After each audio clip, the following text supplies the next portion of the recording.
My name is Dr. Ghassan Abu Sita. My name is Dr. Ghassan Abu Sita. I am a plastic and reconstructive surgeon. I am a British Palestinian volunteer with Médecins Sans Frontières. This morning, upon the request of Al Ahli Hospital administration, I moved from Shifa Hospital to Al Ahli Hospital to help out with the treatment of some of the wounded, as the number of wounded had exceeded the number of beds in the hospital. We had been operating all day and had made the decision that in order to continue operating on these patients, I would stay behind and sleep at the hospital.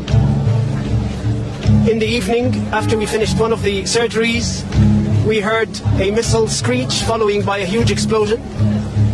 As a result of the explosion, part of the ceiling of the operating room fell.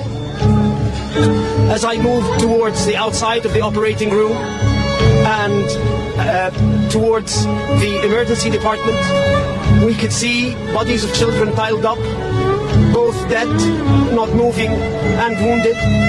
There were several who had been amputated. I tended to a man who had his leg blown off at the thigh. We then carried on trying to resuscitate the patients.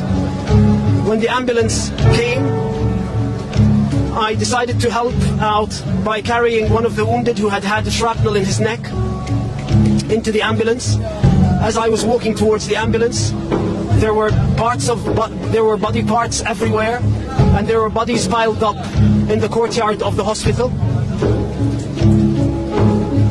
I then got into the ambulance and escorted the patient back to Shifa Hospital.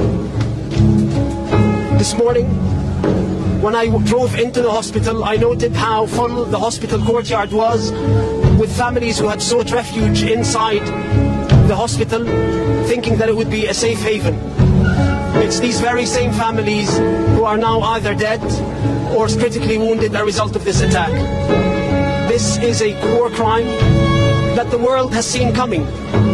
Israel has been warning the entire world that it was going to attack Palestinian hospitals, and it did exactly that. Every Western politician who has declared unconditional support for Israel's war effort on the Palestinian people has the blood of these children on their hands. That unconditional support is what led us to this massacre.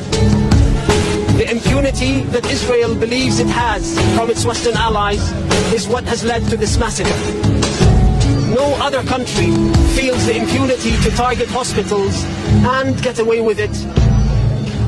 What happened today is a war crime, and if the Israelis get away with it again, then more war crimes will be committed and more hospitals will be targeted.